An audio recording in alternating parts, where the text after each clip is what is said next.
reality, dark shadows across disordered minds. Or complete lost, dark shadows across disordered here and now. Never knew that. How do you feel now that you have left? The biggest difficulties which we have to cope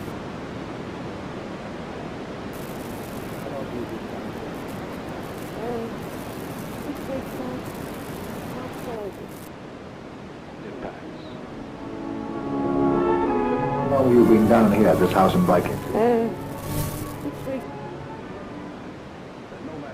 people stay in hospital.